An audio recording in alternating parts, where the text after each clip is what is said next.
ಯಾರು ಅರ್ಥ ಮಾಡಿಕೊಳ್ಬೇಕು?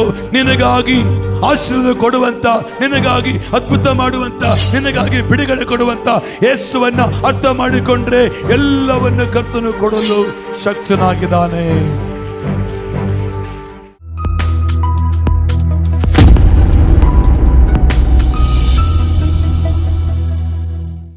ದಯೆಯನ್ನು ಈ ದಾನಿಯೇಲನು ಅವರು ಕುಡಿಯುವ ದ್ರಾಕ್ಷಾರಸನ್ನು ಕುಡಿಯಲಿಲ್ಲ.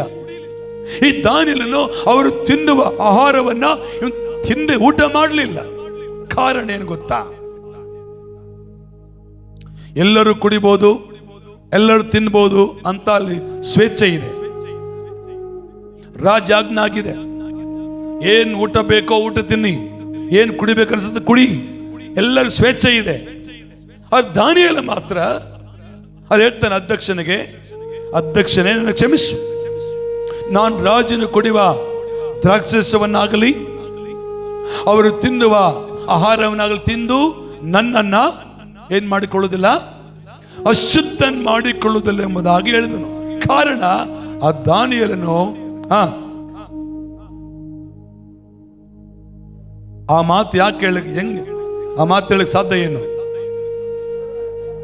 ದೇವರನ್ನ ಅರ್ಥ ಮಾಡಿಕೊಂಡದಕ್ಕಾಗಿಯೇ ಏನಾಗಲ್ಲ, ಪರವಾಗಿಲ್ಲ ಬಾ ಅಂದ್ರೆ ನಾವು ಹೋಗ್ಬಿಡ್ತೇವೆ, ನಡೀತೈತೆ ಬಾ ಅಂದ್ರೆ ಹೋಗ್ಬಿಡ್ತೇವೆ. ಏನಾಗಲ್ಲ, ಯಾರೆಲ್ಲ ಕುಡಿದು ಬಿಡ ಅಂದ್ರೆ ಕುಡಿದು ಬಿಡ್ತೇವೆ, ಏನಾಗಲ್ಲ ತಿಂದು ಬಿಡ ಅಂದ್ರೆ ತಿಂದು ಬಿಡ್ತೇವೆ. ಯಾಕೆ ತಿಂತೀವಿ ಅಂದ್ರೆ ನಮಗೆ ದೇವರ ಬಗ್ಗೆ ಸರಿಯಾದ ತಿಳುವಳಿಕೆ ಇಲ್ಲದ ಕಾರಣ. ಇಲ್ಲಿ ಬೈಬಲ್ ವಾಕ್ಯ ಹೇಳ್ತದೆ, ನಾವು ದೇವರೊಂದಿಗೆ ಸಮಯ ಕಳೆದ್ರಿಂದ ದೇವರನ್ನು ಚೆನ್ನಾಗಿ ನಾವು ಅರ್ಥ ಮಾಡಿಕೊಳ್ಳಲಿಕ್ಕೆ ಸಾಧ್ಯ. ಯಾವಾಗ ದೇವರನ್ನ ನಾವು ಅರ್ಥ ಮಾಡಿಕೊಳ್ತೇವೋ ಆವಾಗ ನಮ್ಮ ಕಷ್ಟದಿಂದ ಹೊರಗೆ ಬರ್ಲಿಕ್ಕೆ ಸಾಧ್ಯವಾಗ್ತದೆ. ಹಲ್ಲೆಲೂಯಾ, ಜೋರಿ ಹಲ್ಲೆಲೂಯಾ. ಇವತ್ತು ನಾವು ದೇವರನ್ನ ಅರ್ಥ ಮಾಡಿಕೊಳ್ಳಲ್ಲ, ಪಕ್ಕದ ಮನೆ ಚೆನ್ನಾಗಿ ಅರ್ಥ ಮಾಡ್ಕೊಳ್ತೇವೆ. ಹೆಂಗೆ? ಅವರು ಒಳ್ಳೆ ಟಿವಿ ತಗೊಂಬಂದ್ರ ಅರ್ಥ ಮಾಡ್ಕೊಳ್ತೇವೆ. ನಮ್ಮನೆಗೆ ಏನಕ್ಕೆ ಏನಾದ್ರು ನಮ್ಮನೆ ಟಿವಿ ಬರ್ಬೇಕು. ಅವರು ಬಂಗಾರ ತಗೊಂಬಂದ್ರ ಅರ್ಥ ಮಾಡ್ಕೊಳ್ತೇವೆ, ನಮ್ಮನೆ ಕೂಡ ಬಂಗಾರ ಇರ್ಬೇಕಂತ. ಅವರು ಒಂದು ಮನೆ ಕಟ್ಟಿದ್ರ ಅರ್ಥ ಮಾಡ್ಕೊಳ್ತೇವೆ. ಯಾರನ್ನ? ಇಲ್ಲಿದ್ದೀರಾ? ನೀವ್ ಹೇಳಿಲ್ಲ ಸರ್ ನಿದ್ದೆ ಮಾಡ್ರಂತ ನಾವು ಮಾಡಕತ್ತೇವ ನಂಗಿದ್ದೀರಾ? ಇದ್ದೀರಾ? Hello, hallelujah. ಇಲ್ಲಿ ಯೇಸು ಸ್ವಾಮಿ ಹೇಳ್ತಾನೆ, ದೇವರ ಹತ್ರ ಸಮಯ ಕಳೆದ್ರಿಂದ ದೇವರನ್ನ ಅರ್ಥ ಮಾಡಿಕೊಳ್ಳಿಕ್ಕೆ ಸಾಧ್ಯ. ಆದ್ರೆ ನಾವು ಹಂಗ್ ಮಾಡುವುದಿಲ್ಲ. ಪಕ್ಕದವ್ರು ನೋಡ್ತೇವೆ, ಪಕ್ಕದವ್ರು ಏನ್ ಮಾಡ್ತಾರೆ ಅದನ್ನ ಮಾಡಕ್ ಹೋಗ್ತೇವೆ. ಪಕ್ಕದವ್ರು ಏನಾದರೂ ಮನೆ ಕಟ್ಟಿದ್ರೆ ನಾವು ಕೂಡ ಮನೆ ಕಟ್ಟಬೇಕು ಅಂತ ತೀರ್ಮಾನ ತಪ್ಪಂತ ಹೇಳ್ತಾ ಇಲ್ಲ. ಹಂಗಂತ ಹೇಳಿ ನೀನು ಅವ್ರು ದುಡ್ಡಿದೆ ಕಟ್ಟಿದ್ದಾರೆ, ನಿನ್ನ ಹತ್ರ ಪೈಸೆ ದುಡ್ಡಿಲ್ಲ ಅಂತೇಳಿ ಸುಮ್ಮನೆ ಸಾಲ ಮಾಡಿ ಮನೆ ಕಟ್ಟಿ ಲಾಸ್ಟಿಗೆ ಮನೆ ಮಾರಿ ಮತ್ತೆ ಹೊರಗೆ ಹೋಗೋ ಪರಿಸ್ಥಿತಿ ಬರ್ತದೆ. ನೀನ್ ಯಾರನ್ನ ಅರ್ಥ ಮಾಡಿಕೊಳ್ಬೇಕು? ನಿನಗಾಗಿ ಆಶೀರ್ವಾದ ಕೊಡುವಂತ, ನಿನಗಾಗಿ ಅದ್ಭುತ ಮಾಡುವಂತ, ನಿನಗಾಗಿ ಬಿಡುಗಡೆ ಕೊಡುವಂತ ಯೇಸುವನ್ನ ಅರ್ಥ ಮಾಡಿಕೊಂಡ್ರೆ ಎಲ್ಲವನ್ನು ಕರ್ತನು ಕೊಡಲು ಶಕ್ತನಾಗಿದ್ದಾನೆ. ಆಮೆನ್. ಅದು ಕೇಳ್ತಾನೆ, ನೀನ್ ದೇವರ ರಾಜ್ಯಕ್ಕಾಗಿ ರೀತಿಗಾಗಿ ಮೊದಲು ತವಕ ಪಡೋ, ಇವುಗಳು ಕೂಡ ಎಲ್ಲ ನಿಮಗೆ ದೊರೆಯುತ್ತವೆ. ದೇವರನ್ನ ದಾನಿಯೇಲನು ಅರ್ಥ ಮಾಡಿಕೊಂಡಿದ್ದಕ್ಕಾಗಿಯೇ, ದೇವರನ್ನ ದಾನಿಯೇಲನು ಚೆನ್ನಾಗಿ ತಿಳಿದವನಾಗಿರುವ ಕಾರಣಕ್ಕಾಗಿಯೇ ನಾನು ರಾಜನು ಕುಡಿಯುವ ದ್ರಾಕ್ಷಾರಸವನ್ನಾಗಲಿ ರಾಜನು ತಿನ್ನುವ ಆಹಾರವನ್ನಾಗಲಿ ಸೇವಿಸುವುದಿಲ್ಲ, ನಾನು ಅಶುದ್ಧನಾಗುವುದಿಲ್ಲ ಎಂಬುದಾಗಿ ಘಂಟ ಘೋಷವಾಗಿ ಹೇಳಿದನು. ಎರಡನೇದಾಗಿ ದಾನಿಯೇಲನು ದೇವರನ್ನ ಅರ್ಥ ಮಾಡಿಕೊಂಡಿದ್ದಕ್ಕಾಗಿ ದಿನಕ್ಕೆ 3 ಸಾರಿ ಪ್ರಾರ್ಥನೆ ಮಾಡಿದನು. ದಾನಿಯೇಲನ ಬರೆದ ಪುಸ್ತಕ 6ನೇ ಅಧ್ಯಾಯ 10ನೇ ವಚನದಲ್ಲಿ ನಮಗೆ ಆ ವಾಕ್ಯ ನೋಡ್ತೇವೆ. ದೇವರ ಹತ್ರ ಸಮಯ ಕಳೆದ್ರಿಂದ ನಮಗೇನು ಲಾಭ ಅಂದ್ರೆ, ಶಾಸನಕ್ಕೆ ರುಜುವಾದದ್ದು. ದಾನಿಯೇಲನು ತಿಳಿದ ಕೂಡಲೇ ತನ್ನ ಮನೆಗೆ ಹೋಗಿ ಯೆರೂಸಲೇಮಿನ ಕಡೆಗೆ ಕದವಿಲ್ಲದ ಕಿಟಿಗಳುಳ್ಳ ಹೋಗಿ ದಿನಕ್ಕೆ 3 ಸಾರಿ ಪ್ರಾರ್ಥನೆ ಮಾಡಿದನು. ಹಲ್ಲೆಲೂಯಾ. ನಾವು ದಿನಕ್ಕೆ 1 ಸಾರಿ ಕೂಡ ಪ್ರಾರ್ಥನೆ ಮಾಡಲ್ಲ. ಒಂದೊಂದು ಸಾರಿ ಹಂಗೆ ಬಿಟ್ಟು ಉಂಡು ಬಿಡ್ತೇವೆ, ಒಂದೊಂದು ಸಾರಿ ಹಂಗೆ ಮಲ್ಕೊಂಡ್ಬಿಡ್ತೇವೆ.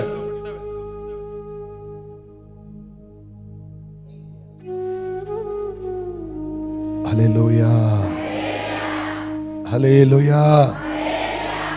ಯಾಕೆ ಹಂಗೆ ಮಲಗ್ತೇವೆ ನಾವು? ಯಾರನ್ನ ಮರ್ತು ಮಲಗಿದ್ದೀರಾ? ಇವತ್ತು ಮರ್ತು ಕೆಲವು ಸಾರಿ ಮರ್ತು ಮಲಗಿ ಬಿಡ್ತಾರೆ ಅಂತಾರೆ. ಯಾರನ್ನಿದ್ದೀರಾ ಪ್ರೇಯರ್ ಮಾಡ್ದಂಗೆ ಮಲಗಿಕೊಂಡವರು? ಓ, ನನಗೆ ಒಳ್ಳೆ ಭಕ್ತರು ಕೊಟ್ಟಾನೆ ಸಪ್ಪ, ಸ್ತೋತ್ರ. ಯಾರನ್ನ ಪ್ರಾರ್ಥನೆ ಮಾಡ್ಕೊಳ್ಳಾರ್ದು ಊಟ ಮಾಡಿದವ್ರು ಇದ್ದೀರಾ?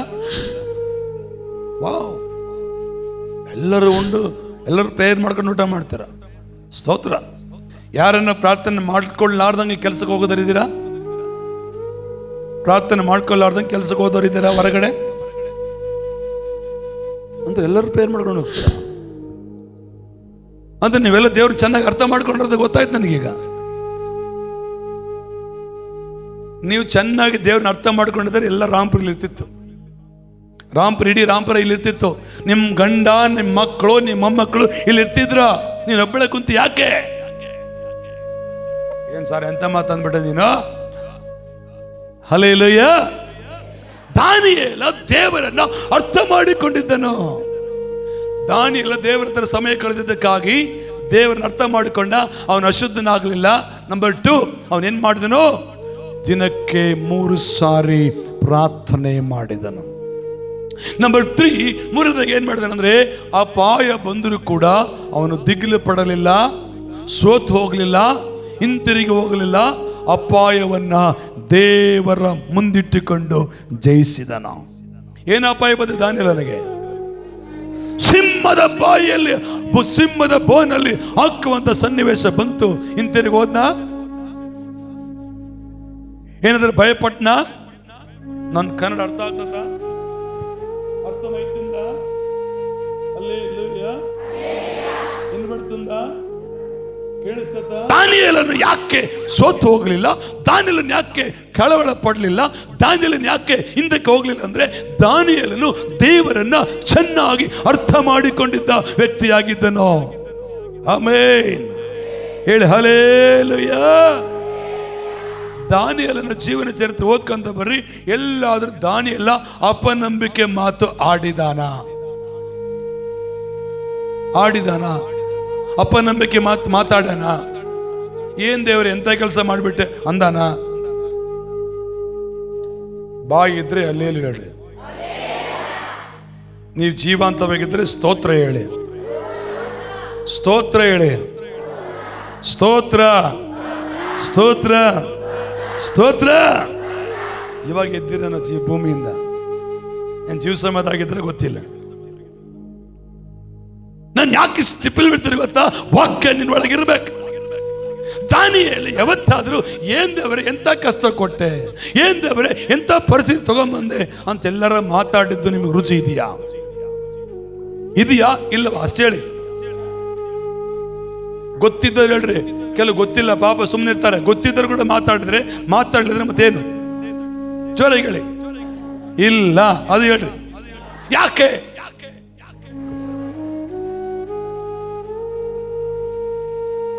ದೇವರನ್ನ ದಾನಿಯೇಲ ಚೆನ್ನಾಗಿ ಅರ್ಥ ಮಾಡಿಕೊಂಡಿದ್ದ. ಇವತ್ತು ದೇವರ ಹತ್ರ ಸಮಯ ಕಳೆದ್ರೆ ದೇವರನ್ನ ಅರ್ಥ ಮಾಡಿಕೋತೀಯ. ನಿನಗೆ ಬರೋ ಶೋಧನೆ, ನಿನಗೆ ಬರೋ ರೋಗ, ನಿನ್ನ ಮೇಲೆ ಬರೋ ಅವಮಾನ ಏನು ಮಾಡಲ್ಲ. ಅದು ಬರ್ತದೆ, ಇರ್ತದೆ, ವಾಪಸ್ ಹೋಗ್ತದೆ. ಹಲ್ಲೆಲೂಯಾ. ದಾನಿಯೇಲನ ಹತ್ರ ಬಂತು, ಇತ್ತು, ಮತ್ತೆ ವಾಪಸ್ ಹೋಯ್ತು. ಯಾಕೆ ಅಂದ್ರೆ ದಾನಿಯೇಲನು ದೇವರನ್ನ ಚೆನ್ನಾಗಿ ಅರಿತವನಾಗಿದ್ದನು.